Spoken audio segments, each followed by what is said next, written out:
तो जो पहला सवाल आया है वो है कि हुक्म क्या है।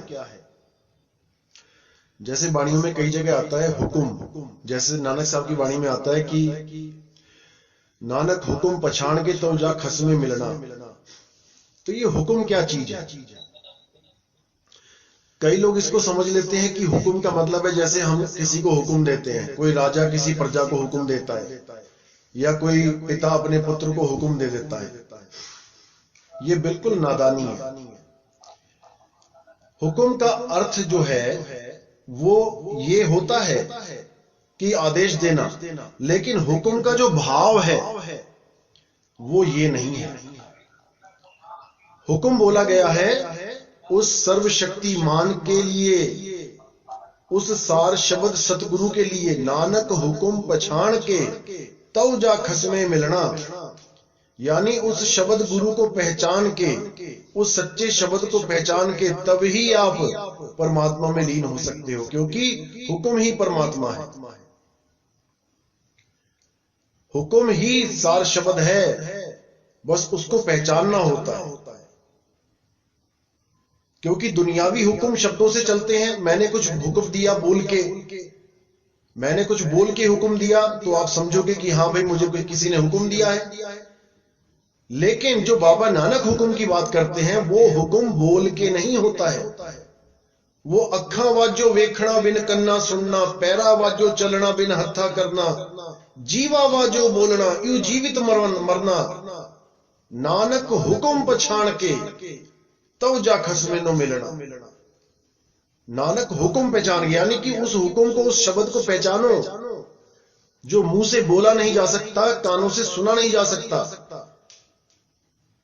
उसकी बात की गई है। लेकिन कई लोग हुक्म को तीसरा राम बना के बैठ गए हैं और चौथा राम कुछ और बना दिया है।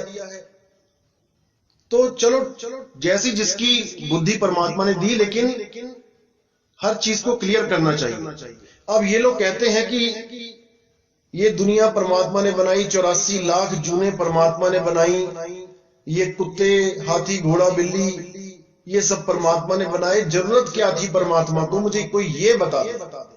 अगर परमात्मा को दुनिया ही बनानी थी तो अच्छी बात है, बना दी, लेकिन उसमें 84 लाख बार जानवर बनाया जा रहा है हमें, और केवल एक बार इंसान जन्म दिया जा रहा है। तो ये हमारे पिता के लक्षण तो नहीं है भाई। अगर हमारा पिता भी हो, इतना निर्दयी तो नहीं हो सकता कि 84 लाख बार हमें दुख दे और केवल एक बार हमें मौका दे दुख से पार होने का, वो भी हम नहीं, उस मौके को नहीं हम समझ पाए, चूक गए, तो फिर 84 लाख में चले गए। भाई ऐसे लक्षण तो नहीं है परमात्मा के। तो बोला जाता है लख 84 जून बनाई, मानस को प्रभ दी बढ़ियाई, इस पौड़ी ते जो नर चूके आए जाए दुख पाए। मतलब पहले 84 लाख जूने बना दी, उसके बाद एक जन्म दे दिया मनुष्य का। उसमें भी अगर आप विवेकी नहीं हो, उसमें भी अगर आप धोखा खा गए, इस पौड़ी ते जो जे नर चूके आए जाए दुख पाए, फिर उसी 84 में चले जाओ, फिर कुत्ते बिल्ली बनते रहो, फिर शेरों के आगे जान बचाने के लिए दौड़ते रहो, फिर एक घूंट पानी पीने के लिए मगरमच्छ से अपनी जान गंवाओ। नदियों में छुपे बैठे हैं, इंतजार कर रहे हैं शिकार का, कब पानी पीने आएगा और कब हम दबोच लेंगे। इतना कुछ होने पर क्या दया नहीं आती परमात्मा को? वैसे कहते हैं परमात्मा दया का सागर है। इतनी निर्दयी दुनिया बना के मिला क्या परमात्मा को, जहां पे पल की खबर नहीं है, एक पल की खबर नहीं है। इस मृत्यु लोक में, इस काल के लोक में हर संत ने इस दुनिया को काल की दुनिया बोला है, काल का लोक बोला है, और लोग इसको परमात्मा की दुनिया बना के बैठे हैं कि परमात्मा ने हुक्म दिया है कि दुनिया बनाओ ऐसी। परमात्मा के हुक्म से 84 लाख जूने बनी है। अरे फिर भक्ति क्यों करनी है? फिर भक्ति क्यों करनी है? परमात्मा ने बनाई है 84 लाख, परमात्मा इंसान जन्म दे रहा है, परमात्मा ही मुक्त कर देगा। फिर भक्ति की बात कहां से आ गई? फिर मुक्ति की बात कहां? जब परमात्मा ने ही जेल बनाई है तो मुक्त कौन कर सकता है भाई?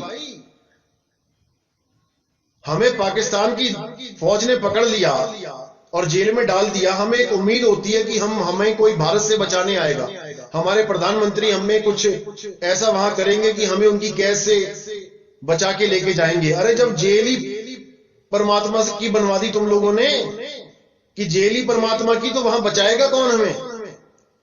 इतनी भी बुद्धि नहीं लगा रहे, इतना भी विचार नहीं कर रहे। और गुरबाणी कहती है सकल काल का किया तमाशा। ये सारा तमाशा जितना भी है ये सकल काल का तमाशा है, ये परमात्मा का तमाशा नहीं है। लेकिन इन लोगों की बुद्धि पे ऐसा लॉक लगा दिया है इस काल भगवान ने कि अब इनको कोई समझाने वाला नहीं है। कोई बात नहीं, परमात्मा ने दुनिया बनाई होती तो चलो ठीक है, एक दुनिया बना दी, चलो ठीक है, 184 जून बना दी, कोई बात नहीं, चलो एक जन्म भी दे दिया इंसान का, कोई बात नहीं। अब उस एक जन्म इंसान का जो मिला है उसमें भी 36 बीमारियां लगा दी हैं। मैं कहता हूं चलो काम क्रोध लोभ मोह अहंकार हमने खुद से पैदा कर दिया, ठीक है, मान लिया। लेकिन ये सोना चांदी हीरे जवाहरात ये तो हमने पैदा नहीं किए। अरे इसी से नहीं पीछा छूट रहा किसी का। सोने के पीछे भाग रहा है, चांदी के पीछे भाग रहा है। ये सब बनाने की क्या जरूरत थी? केवल 5 तत्व बना देते, बात खत्म थी। तो भाई ये बहुत बड़ा जाल है, इसको समझना पड़ेगा। माया महा ठगिनी हम जानी, काहू के कौड़ी बन बैठी। किसी के कौड़ी बन के बैठी है और किसी के हीरा बन के बैठी है। अब हीरा किसने बनाया भाई? जब परमात्मा ने सृष्टि बनाई तो हीरा भी उसी ने बनाया है। यानी उसी ने हीरा बना के माया को लगा दिया पीछे कि कोई भक्ति ना कर पाए, हीरे जवाहरात में उलझा रहे। अगर ये हीरे जवाहरात ये कुछ होता ही नहीं तो कौन इसके पीछे उलझता? सब अपना भक्ति करते निकल जाते। लेकिन ऐसी माया की ये दौड़ लगी है, कोई नहीं समझ पा रहा है कि हम आ कहां गए, फंस कहां गए। तो इसको समझना है अच्छी तरह। दूसरा सवाल है कि नाम तो सब ले लेते हैं, लेकिन सार शब्द प्रगट किसका होता है? जैसे कई बार होता है, कुछ लोग आते हैं पंथों में, भक्ति करते हैं, शुरू में मन लगा के करते हैं, लेकिन धीरे धीरे उसको लगता है कि पता नहीं मुझे क्यों नहीं मिल रहा, पता नहीं कितना समय लगेगा, और धीरे धीरे करके उसको एक ऑर्डिनरी चीज बना देते हैं, यानी एक आम चीज बना देते हैं। जो शुरू में लगन होती है वो लगन खत्म हो जाती है और उसको एक नॉर्मल जिंदगी में जैसे 5 मिनट मिल गए चलो बैठ लिए, 10 मिनट मिल गए चलो बैठ लिए, ऐसे करने लग जाते हैं। ऐसे बात नहीं बनेगी। बात बैठने की भी नहीं है, बात है सूरत की। जब तक आपकी लगन में पूरी लगन नहीं लगी, जब तक वो प्रकट नहीं होगा। अगर आपकी सूरत कहीं और लगी हुई है, किसी और चीज को आप इंपॉर्टेंस दे रहे हो उससे ज्यादा, तो भाई वो प्रकट नहीं होगा। मैं ये नहीं कह रहा कि सब कुछ छोड़ दो, सब कुछ करो, जो चल रहा है जिंदगी में चलाए चलो, लेकिन जो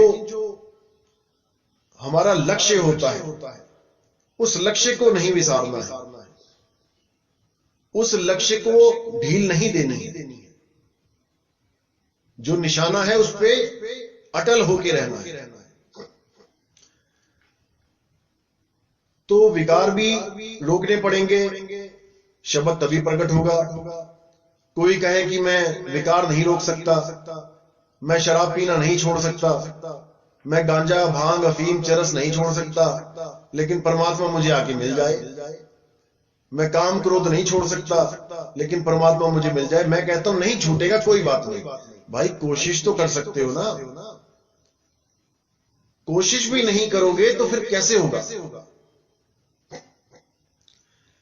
कहते कोशिश करने वालों की हार नहीं होती। अब जो कोशिश ही नहीं कर रहा है वो कब जीतने लगा? वो कभी नहीं जीतेगा। इसलिए कोशिश करनी है, वो परमात्मा की दया होगी, ऐसी बात नहीं कि नहीं होती है, होगी, लेकिन समय लगता है, हर चीज में समय लगता है। अगला सवाल है, गूंगे बहरे अंधे को नाम मिल सकता है क्या? बिल्कुल मिल सकता है जी। बहुत से ऐसे पंथ हैं जो अंधों को नाम नहीं देते, जो बहरों को नाम नहीं देते, जो गूंगों को नाम नहीं देते, क्योंकि उनका नाम ही इंद्रियों का विषय होता है। उनका नाम मंत्रों में होता है जो एक बहरा नहीं सुन सकता। अब बहरा सुन नहीं सकता तो उसको मंत्र कैसे देंगे? इसलिए वो साफ मना कर देते हैं, भैया हमारे बस की बात नहीं, हम बहरों को नाम नहीं देते। कुछ लोग अंधों को नाम नहीं देते, अंधा तो सुन सकता है लेकिन नाम क्यों नहीं देते? क्योंकि वो गुरु की मूरत पे ध्यान लगाने के लिए बोलते हैं, यानी गुरु की शक्ल को, गुरु की सूरत को ध्यान धरने के लिए बोलते हैं। अब अंधा देख नहीं सकता गुरु को, तो उनको लगता है जब गुरु को देखेगा ही नहीं तो गुरु को अपनाएगा कैसे, गुरु को धारण कैसे करेगा? क्योंकि ये लोग शरीरों को गुरु मान के बैठ गए। शरीर गुरु नहीं है, अच्छी तरह समझ लो, शरीर गुरु नहीं है, गुरु होता है शब्द। और वही शब्द जब देह में आके हमें ज्ञान समझाता है तब हमें रास्ता मिलता है। परमात्मा को पाना है तो परमात्मा भी एक गुरु रूप में आके नाम देता है, डायरेक्ट परमात्मा भी नहीं लेके जाता, नहीं तो किसी संत के आने की जरूरत ही नहीं है। जैसे ही मौत होगी परमात्मा प्रकट कर देगा शब्द, चलो जी अपने घर। कुत्ते बिल्ली हाथी को भी परमात्मा 2 सेकंड में ले जाएगा। जब परमात्मा कुत्ता बिल्ली बना के भेज सकता है तो कुत्ते बिल्ली को वापस क्यों नहीं बुला सकता? फिर क्यों केवल इंसान जन्म पे आस लगाई जाती है कि यही मुक्ति मिलेगी? विचार करना पड़ेगा। अगर परमात्मा, जैसे शतरंज होता है, मान के चलो शतरंज खेलते हैं लोग, शतरंज में हाथी भी है, घोड़ा भी है, राजा भी है, रानी भी है, ऊंट भी है, प्यादे भी हैं। पहले शतरंज में जब आप खोलते हो शतरंज को तो वहां कुछ नहीं होता, एक मैदान होता है, काला सफेद डब्बा, डब्बे डब्बे डब्बे बने होते काले सफेद। आपने वहां पे सजाना शुरू किया, यानी कि परमात्मा ने सृष्टि बनानी शुरू करी। प्यादे बना दिए, उसके बाद हाथी खड़ा कर दिया, घोड़ा खड़ा कर दिया, ऊंट खड़ा कर दिया, राजा रानी खड़ा कर दिया। ठीक है, सबकी अलग अलग क्षमता दे दी। प्यादा 1 कदम चलेगा, हाथी सीधा चलेगा, ऊंट टेढ़ा चलेगा, घोड़ा ढाई चलेगा, रानी सीधी भी चलेगी, तिरछी भी चलेगी, राजा 1 कदम चलेगा। सबको अपनी अपनी समर्थता दे दी। लेकिन भाई जब चेस खत्म हो जाता है तो सारी गोटियां को उठा के एक ही डब्बे में डाल दिया जाता है जहां से निकले थे वो। इसी प्रकार ये शतरंज रूपी दुनिया जब बिछाई गई तो यहां पे हाथी घोड़े ऊंट आए, आदमी भी आया, तो खत्म होने के बाद सबको एक जगह वापस चले जाना चाहिए जहां से आए हैं। क्यों नहीं जा पा रहे हैं भाई? परमात्मा ने अपने खेलने के लिए खिलौना बना दिया, ठीक है, खेल बना दिया, हम लोग को खिलौने के लिए खिलौने की तरह यूज कर लिया, ठीक है। अरे भैया खेल खत्म हो जाए तो वापस वहां तो पहुंचा दो जहां से उठाया था। ये खेल ही खत्म नहीं हो रहा है, ये ऐसा खेल खेला जा रहा है हमारे साथ, और ये परमात्मा नहीं खेल रहा है। कोई इस गलत फहमी में ना रहे कि ये परमात्मा खेल खेल रहा है। ये शब्द की शक्ति से खेल चल रहा है और इसको खेलने वाला मन और माया है। अगर ये मन और माया के पास शब्द की शक्ति ना हो तो ये खेल नहीं खेल सकते हमारे साथ, ये सृष्टि नहीं बना पाएंगे। और वो शब्द की शक्ति क्या है? वो हमारी सूरत है। हमारी सूरत से ही सारे काम चल रहे हैं मन माया के। अगर हमने अपनी सूरत को घुमा दिया तो ये कुछ नहीं कर पाएंगे दोनों। लेकिन हमें ऐसा गुरु नहीं मिल पा रहा है जो हमारी सूरत को घुमा दे, वहां पहुंचा दे जहां से ये आई थी। इसीलिए हम बार बार बार इन खेल में फंस रहे हैं। ये हाथी घोड़ा कुत्ता बिल्ली खत्म ही नहीं हो रहा है। इसीलिए साहिब ने बोला, जहां से आया है तू वहां जाने का विचार कर। कहां से आया कहां जाएगा, खबर करो अपने तन की। और सतगुरु मिले तो भेद बतावे, खुल जावे अंतर खिड़की। वो ज्ञान रूपी खिड़की खुल जाएगी। और कहां से आए हो और कहां जाओगे, ये तुम्हें भेद समझ में आ जाएगा। उसके बाद कोई रोक नहीं सकता। रोक इसलिए लेता है क्योंकि तुम्हें पता नहीं है कहां जाओगे, इसलिए मारे जाते हैं। कोई तुम्हें पकड़ नहीं सकता। नलनी के सुगना तोहे कौन पकड़ी, कोई नहीं पकड़ सकता। लेकिन पकड़ हमने लिया है इन 5 तत्वों को, इस मन और माया को। जैसे आपको कोई जेल में बंद कर दे या किसी कमरे में आपको बंद कर दे, ताला लगा दे, तो आपके शरीर को तो वो रोक सकता है, रोक दिया। अगर कमरे से बाहर निकलना है, यानी आपके शरीर को कमरे से बाहर निकालना है, या दरवाजा तोड़ोगे या खिड़की तोड़ोगे, रोशनदान तोड़ोगे या दीवार तोड़ोगे या छत तोड़ोगे, या नीचे जमीन से खुदाई करके एक गुफा बना लोगे, निकलने के लिए सुरंग बनाओगे। तुम्हारे शरीर को, तत्व को तत्वों ने रोक लिया, दीवार रूपी तत्व ने रोक लिया, ईंट पत्थर सीमेंट आदि तत्वों ने तत्व को रोक लिया, अंदर नहीं निकल सकते।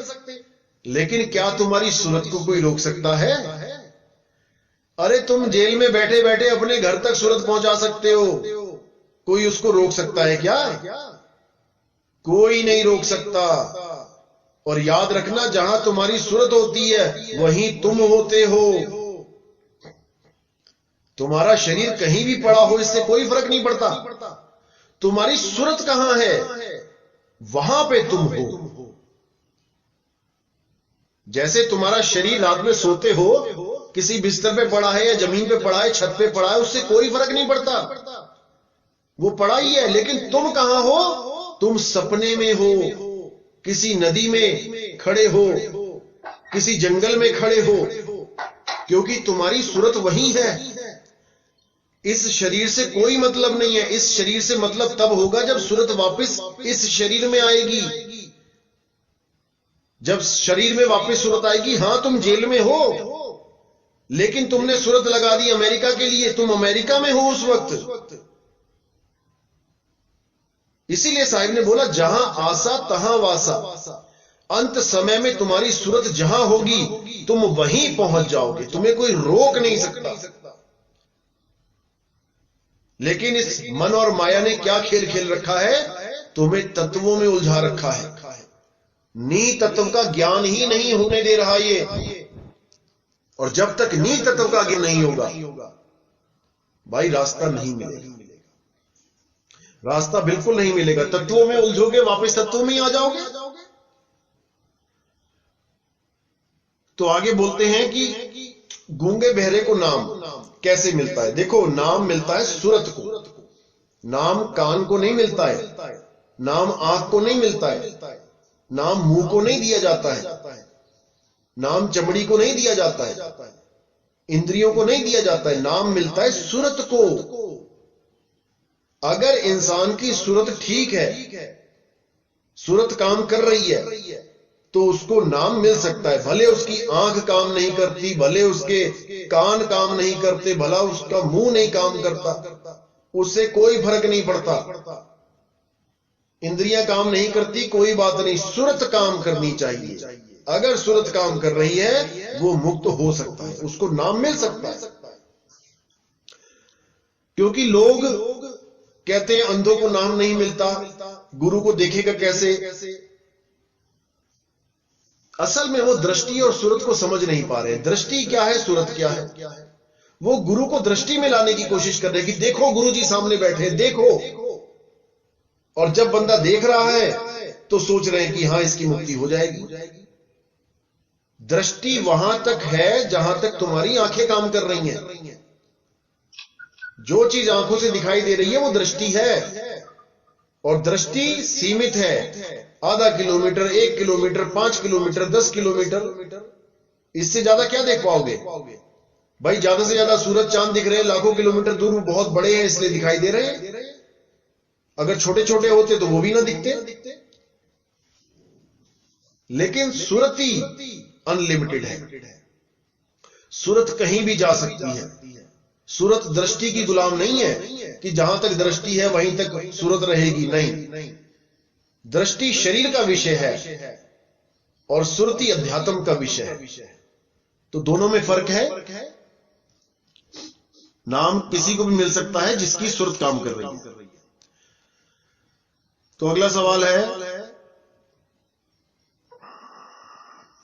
अगर गुरुजी नाम ना दे, यानी बिना गुरु के विधि बताए, क्या हम उसको प्राप्त कर सकते हैं? गुरु ने विधि नहीं बताई, यानी हमने किसी गुरु से नाम नहीं लिया, तो क्या हम ऐसा कुछ कर सकते हैं कि वो हमें प्रकट हो जाए परमात्मा? ऐसा नहीं होता भाई, क्योंकि बिना गुरु के विवेक नहीं बढ़ता है। आप बुद्धि तो लगा लोगे, बुद्धि तो बहुत है इंसान में, लेकिन विवेक की कमी है। विवेक देने वाला कौन होता है? वो परमात्मा होता है। परमात्मा के बिना विवेक कोई दे ही नहीं सकता किसी को। बुद्धि बहुत तेज होती है लोगों की, डॉक्टर बन जाते हैं, तेज बुद्धि वाले साइंटिस्ट बन जाते हैं, बड़े बड़े ओहदों पे आ जाते हैं, बहुत बड़े बड़े लेक्चरर बन जाते हैं, लेकिन क्या करते हैं? गाड़ी के आगे मिर्ची बांध ली, पत्थरों की पूजा कर ली, तीर्थों पे जाके मत्थे टेक लिए, पढ़े लिखे हैं, डॉक्टर हैं, इंजीनियर हैं, सब कुछ है, लेकिन विवेक नहीं है। विवेक नहीं है। अगर विवेकी हो तो ये कभी ना करे। कबीर साहब कहते, पाथर पूजे हरि मिले तो मैं पूजू पहाड़। ये विवेक की बात है। इसमें, इस दोहे में विवेक छुपा है।